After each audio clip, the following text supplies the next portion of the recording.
Hello, Adrian. Oh,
Good afternoon, everybody, and a warm welcome to this AHDB Potatoes webinar. It's really fantastic to have so many of you join us from all across the UK and from further afield.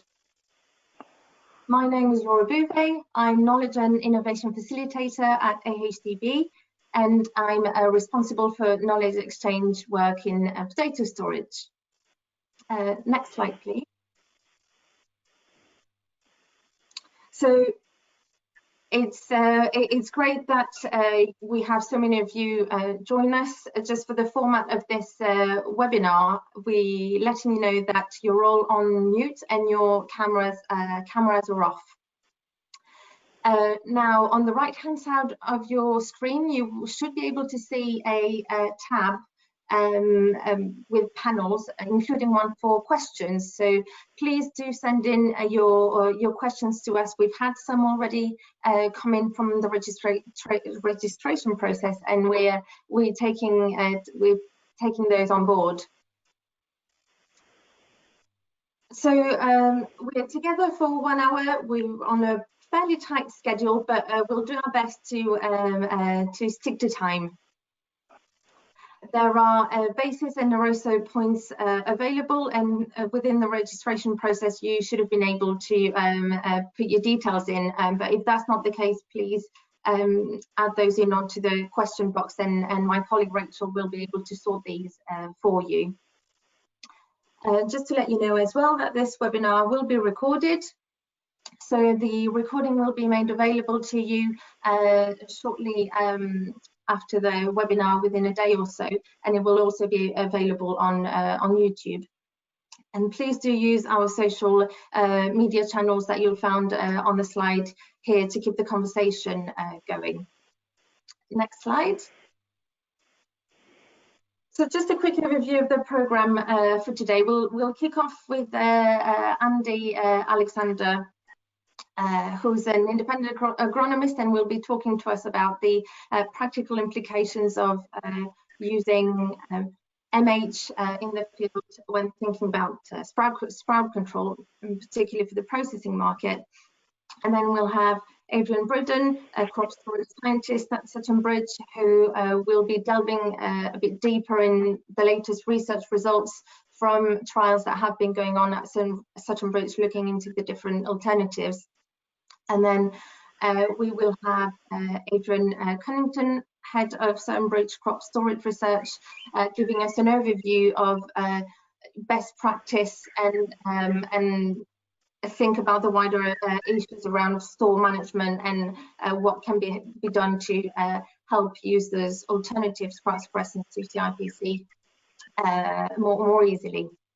And then we'll finish off and spend a bit more time towards the end of the session with a Q&A, and we'll be using all the questions that you'll have fed in. Next slide, please. Yeah, so the objective today of today's webinar really are twofold. One is to find out about the current suppressant state of play, particularly post-CIPC. And secondly, we want you to learn about the latest research on CIPC alternatives and best practice around storage advice. So that's the key elements really for today's webinar. Next slide. So without further ado, it's my pleasure to introduce you to Andy Alexander, who will be talking to us about MH. Thank you very much. Good afternoon to everybody. MH, Maleic hydrazide, has been around for some time. And ironically, when I first used it, and I've looked back, it was about 25 years ago, I used it for volunteer control rather than for potato sprout control. But the loss of CIPC is a majestic issue particularly for processing growers who store potatoes long term and have to meet specifications of the end users, be it frozen chips, be it crisps, be it whatever. MH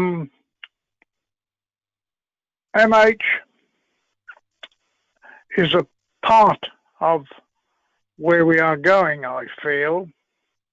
The chemistry is good, particularly for smoke control, and we need to understand, I think, better how we use it, because I think with the other actives we will be using for smoke control, we need to get off to a very good start. And so the management of MH is critical. Firstly, growers need to make sure that their crops, and bearing in mind this is a chemical applied through a sprayer, agricultural sprayer, so you're going on to the growing crop.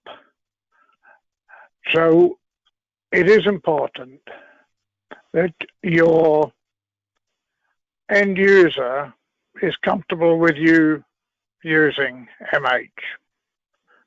Some time ago, some of the end users were uncomfortable with it because it is a translocated, i.e. systemic chemical, and were rather nervous about it. And we had the experience of one of the products coming out with a label recommendation not possible to feed to livestock per size as stock feed.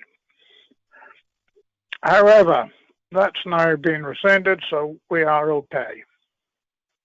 But you must make sure that your crop has got the size for whatever market you're going to, has got the correct dry matter, etc. And you're happy to take out everything over 25 million size. When we start to use this,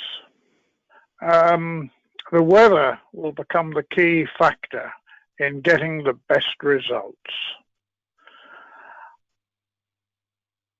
You need a crop that's going to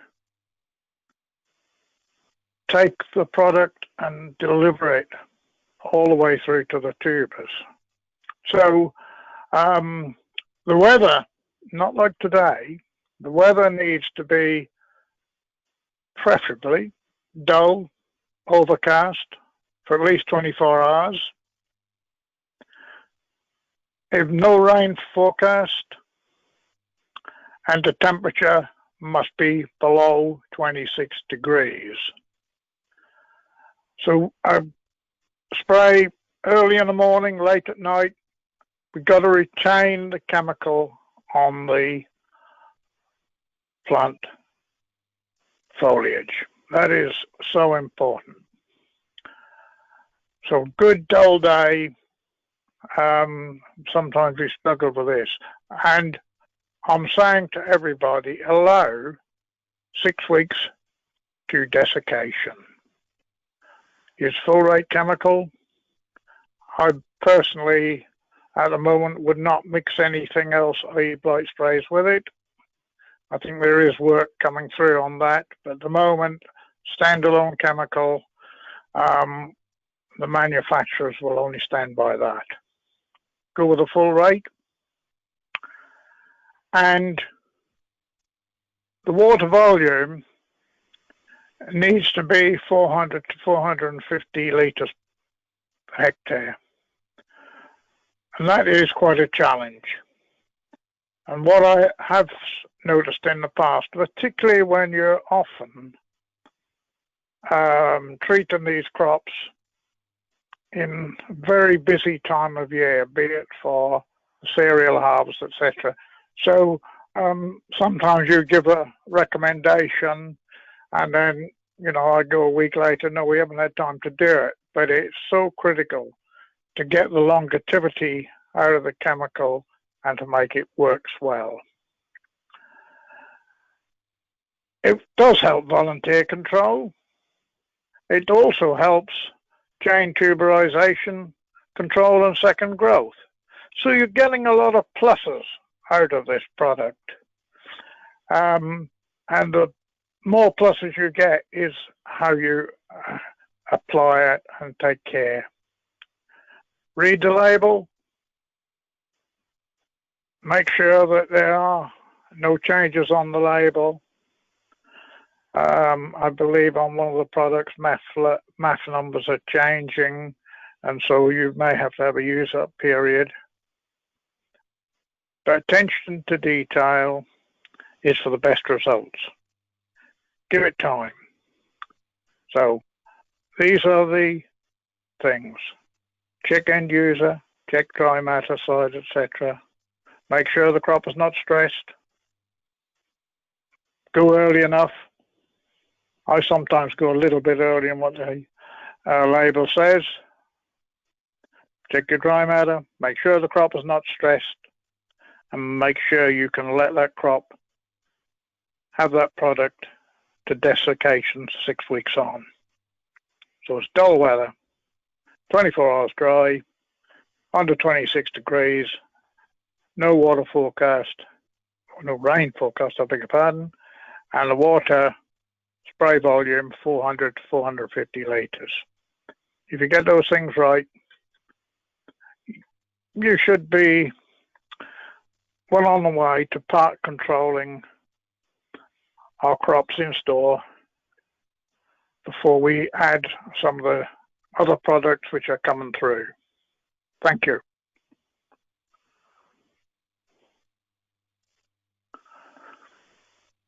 Thank you very much, Andy. That was a really useful run through no doubt some of the questions that some growers will be asking, particularly in the context of this season.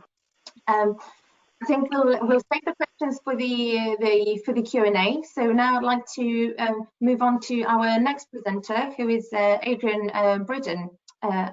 AB, over to you.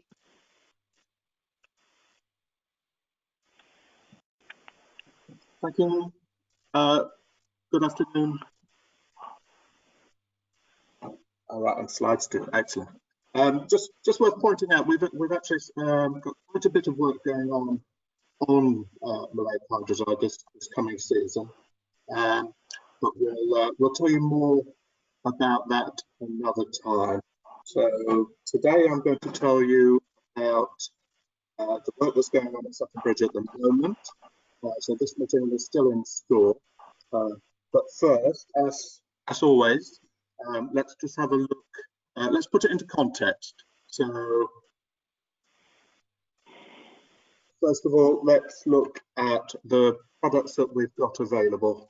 Right, so first of all, we've got Maleic Hydrazide, we've got spearmint oil, and we've got ethylene. These are not any concern. I'm afraid we don't have on DMN, so that is currently still not available. And after today, will probably be subject to a standard application for approval, as well as an emergency application for approval. But we don't expect necessarily to have that available at the beginning of this current storage season. So if anyone has been hanging on, waiting for that product, you need to start making some alternative arrangements. Right, so after DMN, right, we also have orange oil. So orange oil was registered in the Netherlands in May, and we're anticipating that arriving on our shores next season, 2021. And then Smart Block, which is 3-decade 2-ohm, which is marketed in the USA as a Smart Block. We're expecting that, again, CRD permitting, we're expecting that in 2022. Right, then the final compound there, MCP, this will be new to some of you. It isn't a sprout suppressant, but those of you that store apples will perhaps know this. So it's an ethylene blocker, and and it will allow us to use ethylene on more processing crops, so it reduces the impact of on sugar accumulation. Right, okay, so that's the background. Can I have the next slide, please? So onto our experimental work, right? So this is the same pattern this before. So we always use 5 varieties, and those varieties are Innovator, Maris Piper, Performer, VR808. All being well, we start in the field. So this is the Performer crop at Crowland. So we go into the field at the time MH is being applied, and we cover 4 plots to keep those plots MH free. Right, I need to tell you that so last year we had issues with the MH label. So there was a feeding restriction. So that was removed just about as MH was being used. So suddenly a lot of people were using it.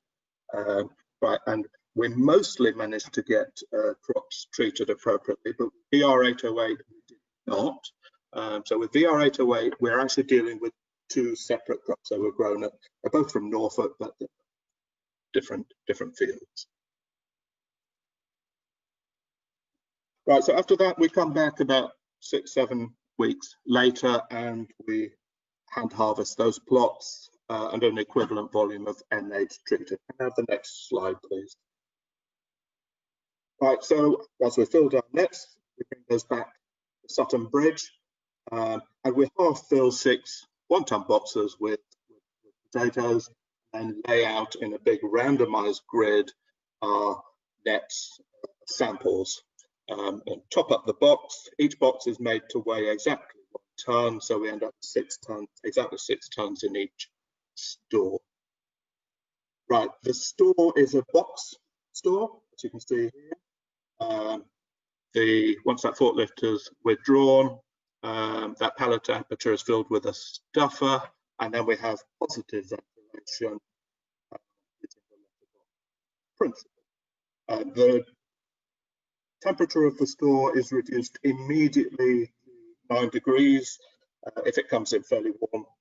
So pull it down at about 0.3 degrees C per day, and we maintain carbon dioxide at a maximum of 0.3%.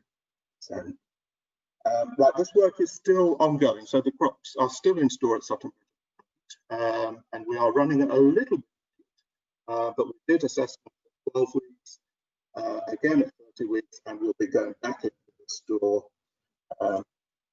in July. So if we look at the treatments then, next slide please. Right, so these, right, so I'm just showing you the results now for 4 of the products. So DMN, Spearmint-Oil, CIPC, and ethylene. Right, these are the application rates up until that 30-week sample. So DMN has been applied on 4 occasions with a total dose of 60 mL per ton. Spearmint oil has been also applied on 4 occasions with a total dose of 70 per ton. And CIPC, 3 applications at 12, giving the total of grams per ton. Right, if we compare that with last season's work, so DMN we're running slightly behind, so we're using a little bit less. So DMN is generally complete sprout control, so now we're trying to reduce the amount that we're using. Spearmint oil, we're about the same, but we have changed our approach, so the applications have gone up and down. So we've had applications at 60 and with applications at 90. We're trying the continental, the feeder approach now a bit more with that. Now finally, the ethylene ramp that was started on the 26th of November. So the ramp is a gradual introduction of ethylene over a period of 21 days. 10 times bigger. We move on to the next slide. So applications, so CIPC is still applied with traditional equipment. So here the swing hog. So this is a petrol combustion. and that store is flushed at about 7 hours after the application. Ethylene is introduced with the restrain ethylene generator. That's the bottom picture there, and everything else is applied with an electrical. This is basically this is hot air, so no combustion products. About the flushing time. Right, so we go on to the next slide. So this shows the results. So sprout length, mean maximum sprout length of 100 tubers, 4 reps of 25 tubers, and we can see immediately that DMN is effectively controlling sprouting, both with and without MH. We have good control of sprouting, but this data also shows that with ethylene and with Biox M, the outcome is actually related to the Maleic hydrazide, the efficiency of Maleic hydrazide. Let's look in a little bit more detail at that. Next slide, please.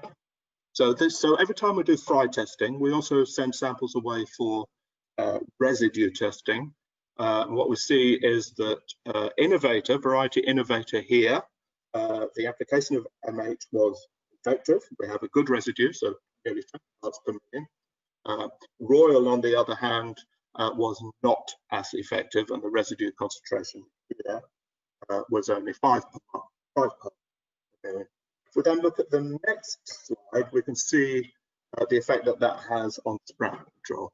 So with Royal at 5 parts per million on the left-hand plot, so here we can see an effect of MH, but it is relatively small as a consequence of having relatively little residue.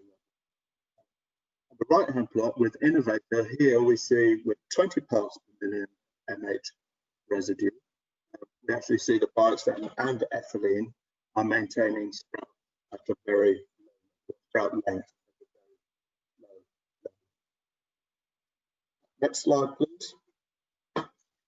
Okay, so we do a lot of talking about fry color processing quality. Right, so basically with DMN, Biox-M, hydrazide, we really struggle to see an effect. So they are not in fry color. Right, the same has to be said for this data set. The same has to be said for ethylene. So ethylene, it is not a direct effect, but there is a risk, and we have data that does suggest that ethylene can be impacted. Sorry, ethylene can impact on processing, and there is perhaps a hint of that, the results there for the former. So once we've got a bit more data on that, we will do the analysis. So although it's a risk, it is actually quite a difficult one to deal with, because it's difficult to recommend ethylene if there's no opportunity then to mitigate any fry color issues. So for crisping, it's difficult to envisage ethylene being used at the moment until MCP arrives. And then the next slide, please. Right, so crisps are better indicators of sugar content. So if we see any of a sprout suppressant on fry color, we will pick it up most easily on crisps, because all of the sugar is converted to the color. But again here, so this is with VR808, and I've shown the data 12 weeks and at 30 weeks. Here, there is no evidence that ethylene is actually impacting processing quality. Okay, and then the final slide, please. Right, just a couple of things now. So updates really about Biox-M. So that product has a 48-hour store closure period now to get more efficacy out of the product. Also, there have been problems.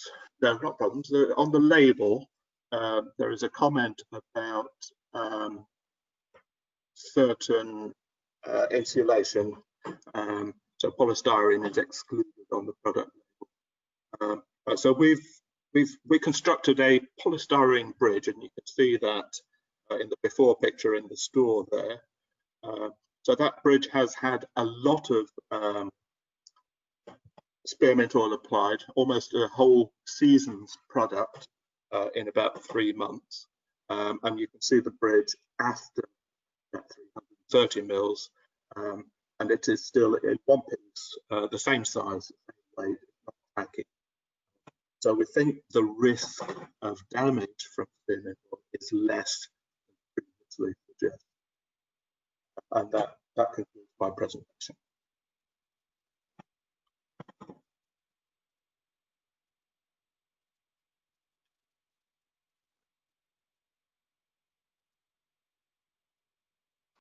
Thank you very much, AB, for the presentation. And before we move on, just apologies for the slight technical issues there. As we've said in the chat box, the slides and the presentations would be made available later on. And if you're interested in the conversation around maleic hydrazide, we will be publicizing a podcast in the few coming weeks, so please stay tuned for that as well if you want to find out more. But we'll keep on moving on, and we're saving the questions for the Q&A. But thanks very much everybody for sending in your questions so far. Please keep them coming, and we'll address that later on in the webinar. So without further ado, I'll introduce our next speaker, Adrian Cunnington, Head of Southern British Crop Storage Research. Over to you, Adrian. Thank you, Laura. Good afternoon, everybody. If I could have the next slide, please. Wanted to start just going back to that summary, similar to the one Adrian had there, just to sort of reconfirm the state of play in relation to some of these alternative sprout suppressants. It is going to be a complex landscape that we're going to have to deal with. A lot of products, a lot of different nuances of those products has already been touched on. How do we go forward from that? Well, my answer to that would be with attention to detail. It's not simply a case of unplugging CIPC and plugging in the new alternative. It's going to need a little bit more in the way of management, and I'm going to touch on some of those points as I go through my presentation. So next slide, please. Just to go back to maleic hydrazide, which we've heard from Andy Alexander on, I'd just like to flag the fact that we have a research review on maleic hydrazide's use as a potato sprout suppressant on the website. It's available at the address shown on the screen there. And Adrian has also mentioned that we have more work planned for this season on this active. Next slide, please. So from that research review, we do have information in there, quite old information, that we need at least 12 mg per kilo of maleic hydrazide for it to be effective as a sprout suppressant, broadly up to around Christmas time, but that depends on individual crops and also on the temperature of storage, of course. Next slide, please. But successful storage is possible with these alternatives, and we were fortunate to go to Europe before all the latest travel restrictions, and visited some stores in Germany and the Netherlands, where we saw the volatile alternatives being used in very large stores, as you can see here, with a number of different features of the management being fine-tuned. So in both stores here, the variety was Fontan, so quite a dormant variety. This was after 28 weeks storage at 7. They'd used maleic hydrazide on both crops and then gone in with on the left-hand side, spearmint oil, on the right-hand side, dimethyl naphthalene, which of course is available in Europe. And in all cases, they had cut down on the amount of ambient ventilation taking place in these stores to avoid losing the active, and I'll come back to that point shortly. Next slide, please. So just on this slide here, I've got some of last year's data on from Sutton Bridge trials on dormancy, showing the range of different dormancy characteristics that we can see in different varieties that are in common use. And it's the varieties on the right-hand side which are going to give us the most success in these integrated management setups that we are going to need to use going forward. So that's an important facet, and I think there'll be a lot of supply chains having to look at these longer dormant varieties as part of their portfolio. The work at Sutton Bridge is ongoing. Glyn Harper is looking after that, and he will be saying more on the dormancy trial in next week's webinar on the 30th of June. Next slide, please. So let's just think about how we're going to manage our stores sort of practically. These volatile alternatives will need managing carefully. They will definitely work best in full stores to get best efficacy because that reduces the volume of air that is in the store, but their effect will be diluted if they're put into a part-filled store. And I've had conversations about this with some of the approval holders. Juno PP, who look after spearmint oil, are advising extending the store closure period, which Adrian mentioned was 48 hours, where he's advising extending that to more than 48 hours to improve the performance in part-filled stores. The other factor to think about here is the importance of slow-speed recirculation. That was installed by many of you for your stores to deal with CIPC, and I think it will be just as important with these volatiles to ensure that we can recirculate the product through the crop and maximise its effect on potatoes. So by no means a waste of money. That slow speed recirculation will be very important to get the best out of these chemicals. Next slide, please. Store integrity is another important aspect. When I'm saying integrity, I'm talking about how well we keep the air in the store. Leakage will be impacting the efficacy of these very volatile and gaseous chemicals. Stores will need to be well sealed, probably better sealed than they currently are for many older stores. And there are ways that we can assess this and do something about it. We could top up insulation such as spray foam. That will help seal the store. It may even help with keeping some CIPC residues at bay within the insulation layer, although we don't have a lot of data on that. And we can also test for leakage, for more hidden leakage, using this equipment shown in the photograph, which is used for an AP50 test. That is available as a commercial service from Sutton Bridge. The other area that is really important are louvers and doors, because these are quite leaky areas on many stores. You may have been able to do work on farm to service and upgrade your stores in that regard. You may still be able to do that.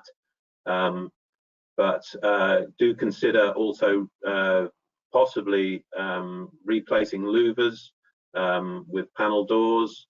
The vane louvers are certainly have a higher degree of leakage than panel doors, but there have been issues with some companies in terms of their availability to do that type of work this summer for the reasons of the COVID outbreak. So that may still be work that has to take place next season. Next slide, please. What else do we need to look at in terms of control? Well, the prioritization of ambient air against refrigeration is going to be something we need to think about. Some of the stores which have been very reliant on ambient air may need to move over to more fridge or fridge instead of ambient, particularly if we're going for very long-term storage, because we will need to keep the volatile chemicals within the store. The other thing to think about will be CO2. We have trials ongoing at Sutton Bridge. We need to find ways of getting CO2 out of stores without exchanging the air unnecessarily. So we're going to have to get smarter with this. We're going to need to measure CO2 more precisely, and we're also going to have to think about multi-level extraction, things like that, so that we're taking out CO2 at the base of the store rather than higher up, taking air out higher up, because the CO2 does undoubtedly accumulate at the bottom level of the store just because it's heavier than air. And we mustn't forget the simple aspects such as interlinking ethylene generators with louvers. So if the louvers are open, the ethylene generator switches off. That's already available on an ethylene generator now, and ought to be being used just to save money. Next slide, please. I've just put this photograph up, and if you could press the next slide button again, just to bring in some of these points. So this is a store I visited in the Northwest last year, and this had new air doors fitted. This is to replace vane louvers, just to give better sealing. There's a much smaller area of contact with the frame, and therefore the area for leakage is reduced on those air doors. This store had also benefited from a recent upgrade to provide extra fridge capacity, with the loss of CIPC being anticipated, and there were some repositioned gassing ports also at quite high level to bring in the new alternatives using an electrical fogger mounted in the rear of a pickup truck. So this particular enterprise had thought through some of these points, and these are the sort of things that I've been talking about. I feel that we need to start paying attention to in terms of the fine-tuning that I've referred to. Next slide, please. So just to finish off, I'm going to talk a little bit about costs. Costs are an important aspect of all storage and processing storage, and in this year I'm sure everybody will be very aware of that. But the bottom line is that some of these alternatives are more expensive than CIPC, and some of them significantly so. So factors to reduce the reliance on chemical will be key. So returning to that point of integrated management, timing and application will be critical to maximize efficacy. We do need to get the chemicals on at the best time, and we are working with the different approval holders to try to gather in best practice information as much as possible to assist in that process. Inevitably, seasonal pressures could increase the frequency of use. We just don't know what's around the corner, but you know, in a season when we're getting early dormancy break, for example, it may be that we just have to give extra doses of chemical to be able to bring crops under control. So just looking at the next slide at some of the scenarios that could be out there and what the costs might be.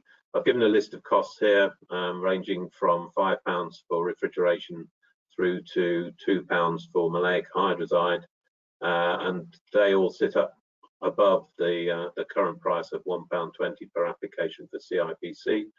And if we can have the next slide, I've put those all into a framework to look at potential long-term processing, 8-month storage, and this is what we could be having to deal with as we go forward into next season.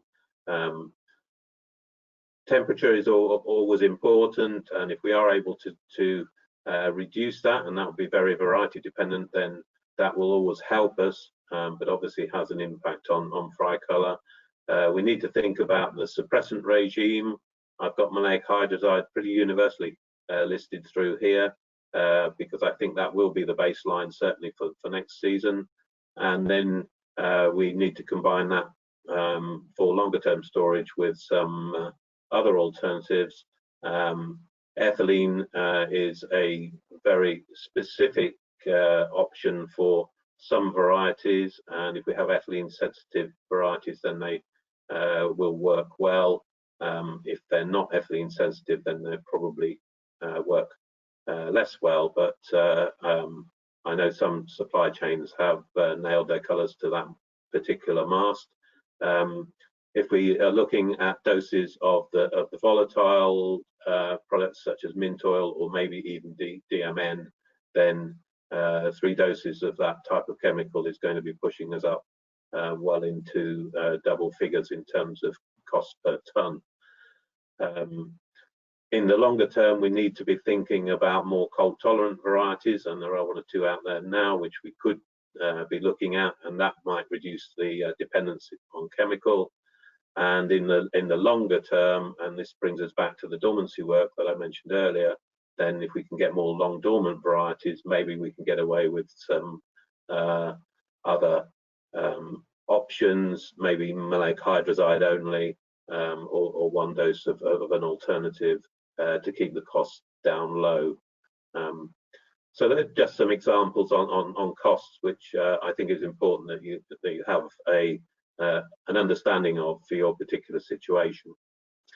And then next slide, please, is just to tell you what AHDB can do for you, and in the immediate future, then that will come back to not only some of the things which Laura will flag at the end of the webinar, but also our storage network, which is available as free one-to-one visits to your stores, so that we can talk to you about different options and what suits your particular stores. Everybody's store is different. Re-emphasize that need for integrated approach, and that's something that we can discuss with you. Our service on Storage Network has been suspended due to COVID, but I am now pleased to announce that we are going to be able to reinstate that from the 6th of July. So good news on that front, albeit with 1 or 2 constraints for safety of all concerned. And 1 more slide, I think. Yes, so just to finish off, I just would like to remind you that CIPC has now lost its approval, and therefore we are not able to apply CIPC in any way during the 2020 store loading period. That concludes my presentation. Thank you.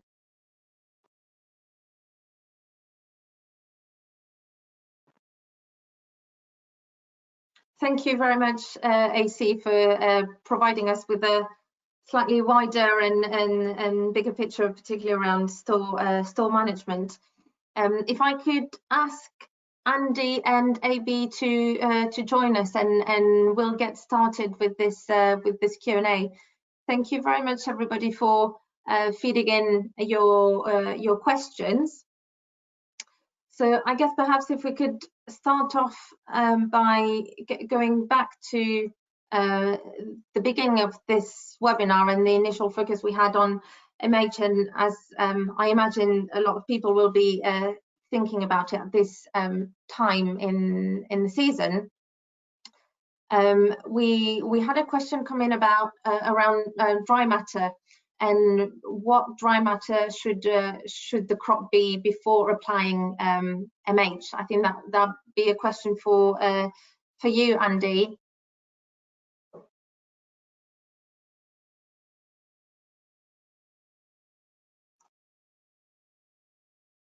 Andy, are you with us?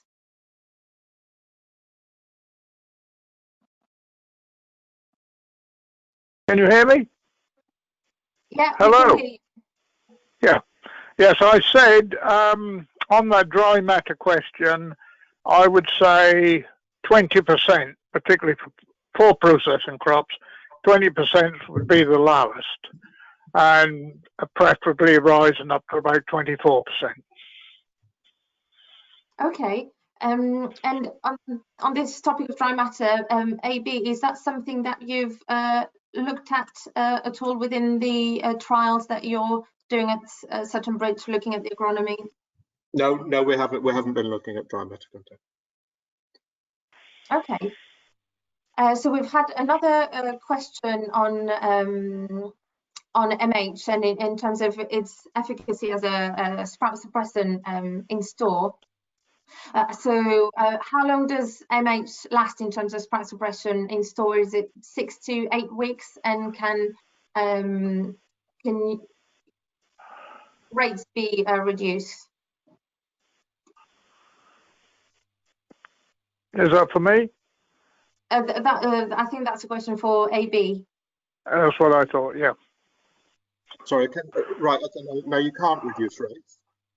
So there is only one application. Are we talking about M8, I think? Yes, MH, yes. Yeah, so no, the rates shouldn't be used. If you desprout all the potatoes and let them grow again, they grow at a rate that is related to the residue concentration. So as far as I'm concerned, we actually want as much residue as possible. Now I know Adrian Cunnington mentioned 12, and that is a figure that appears in the literature. But certainly we can see that if we have 20 parts per million residue, we get better sprout control than if we have 10, and that is better than 5. Okay, and another question on MH. So someone's heard that MH is more effective later in the storage season rather than earlier. AB, is that correct? What have you found within the research that you've done around that? I'm not sure how I could come to that conclusion that it might be more effective later in the season than early. You mean in terms of application or during storage? Presumably in terms of in terms of application. In that case, later application is not better. So it is quite important. It is important for applications to be correctly timed as per the label. And there is perhaps a tendency for growers to apply later and even too late because of concerns about yield penalties. But if the canopy is senescent at the time of application, then we're wasting our time and wasting our money. And I guess we can other. Yes, I would just agree with Aid. So there, one thing I was stressing was going early enough rather than late. Quite often growers leave after you give a recommendation, yes. And then they miss out. I said that we need at least 6 weeks before desiccation. Okay. Thank you very much, Andy. We've had another question come in on MH and around splitting. Can you split MH application? Is that possible? How would you go about it? Again, I think a question for you both, Andy and AB. After that. Go on, Adi. Okay, right. I'm not comfortable about splitting those. So when conditions are right, you do the application, and I think that's the end of it. Splitting the dose, to me, just increases the risk. I agree. I would never have I given a recommendation for a split application. I always go at the recommended full rate. We will be testing that, by the way. Sure. Okay, so I guess if we move on to the other sprout suppressants we've heard about today, we've had a more general question come in about how does one decide whether retreatment is needed, you know, for any of the products we've heard about for store application. AB and AC, do you have a comment on this?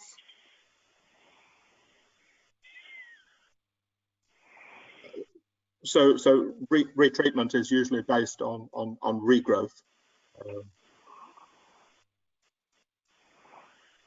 So that would trigger the next application.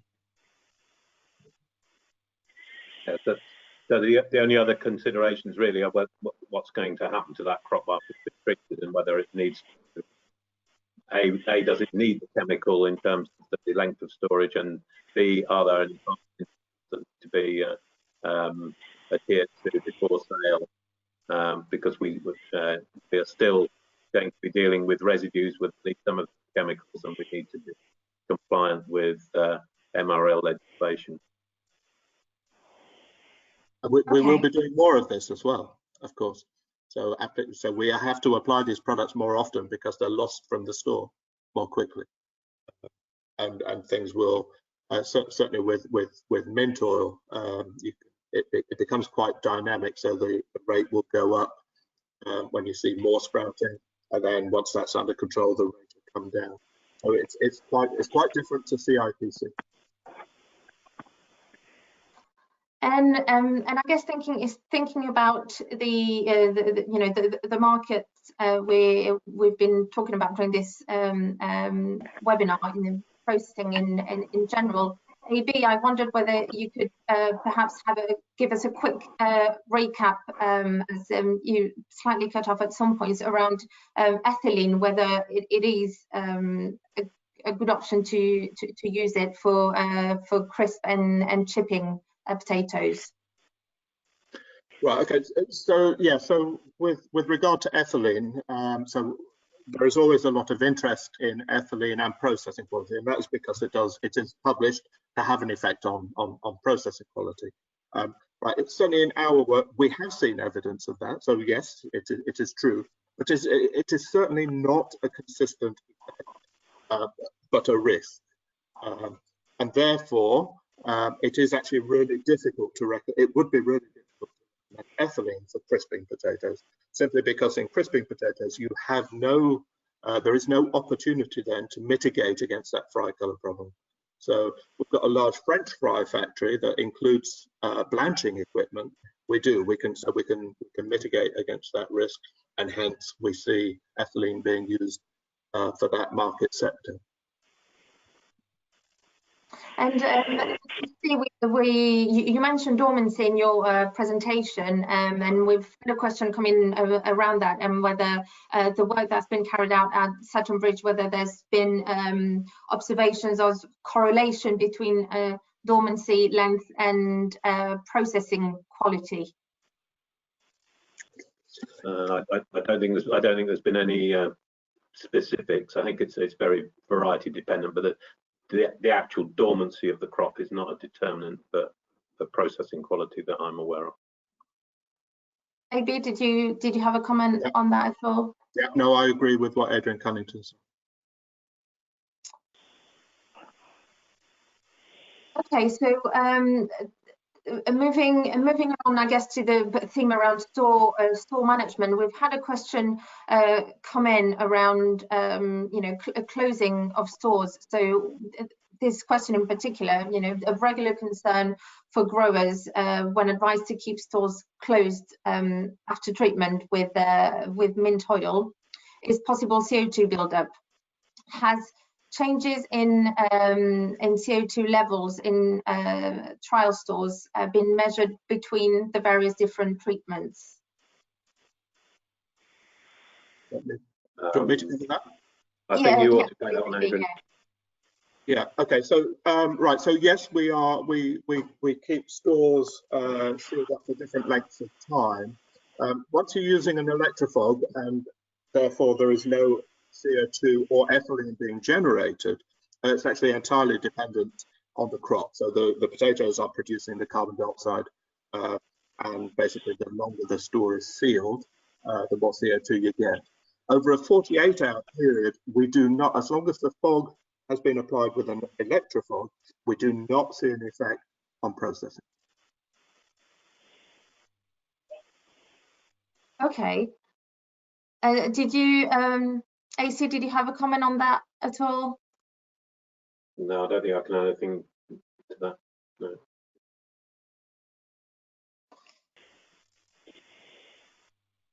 Okay, so we've had a question. We've had a couple of questions on DMN. So if DMN is released for use in January 2021, will we be able to catch up with a program that has relied on MH only until that point in the storage period? So a question around timeliness of DMN registration. So AB and AC, what are your views on that? Right, that would definitely not be best use of DMN. So over the years, so we've been using DMN for a lot of years, and the best efficacy is obtained from earliest applications. That said, beggars can't be choosers. So if we don't get DMN until January, then we can't use it before then, and we have to make do with that.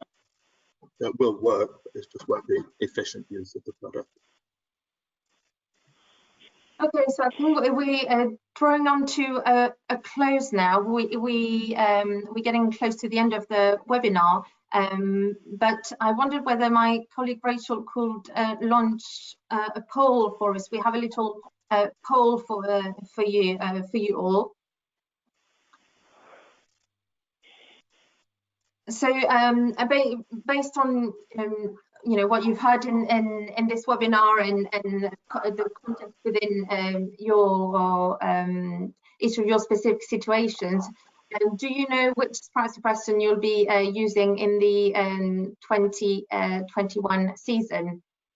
And you can choose more than one option.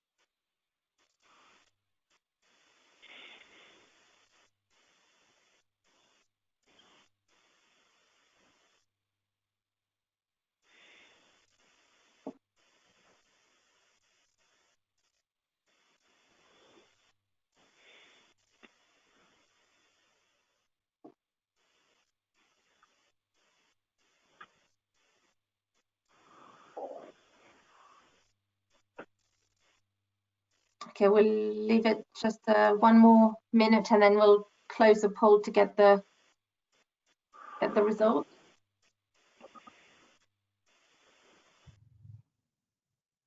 Okay, so that's really interesting. We've had the majority of people have gone for MH, and obviously we don't know which combinations people might have gone for, but overly we see the majority of people going for MH, as well as ethylene and mint oil, with a small number of people going for a non-chemical option. So that's quite interesting. If people are probably thinking about dormancy, as well as or longer dormant varieties, as well as low temperature tolerance. So hopefully this webinar has given you food for thought. And could I have the next slide, please? But we do have a lot more resources available on our website. So all the latest research that Adrian Cunnington and Adrian Bridden and Andy as well have talked about are on the Storage Hub, and you can stay up to date with the latest regulatory landscape around alternative suppressants, as well as the latest research, by receiving our storage bulletin. So by going on the Storage Hub page, you can find a link there. And you know, all the storage experts at Sutton Bridge are available on this storage advice line that is free of charge to all levy payers.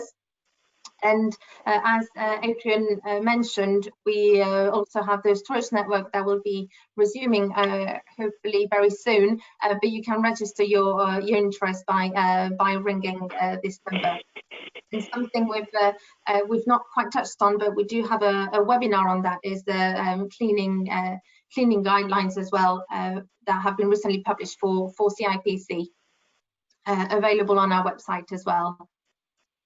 I could just have the next slide, please. So yes, before you go, I guess I'd like to thank our speakers. It's been really great to hear from you today, and I'd like to thank you for joining us as well. Thank you very much. Your feedback is highly valuable to us. So if you could please take the time to fill in this survey. So as soon as this webinar closes, you should be taken to a page to fill in feedback form. As I said, the webinar will be recorded, and you'll be able to have access later on and browse at your leisure. And if you do have any questions, please, do drop me a line, and I'll do my best to redirect your questions and answer any queries. And finally, just to flag up that we will be having some more webinars. So we have a storage webinar focusing on the fresh market, so similar to what we had today, but for the fresh market.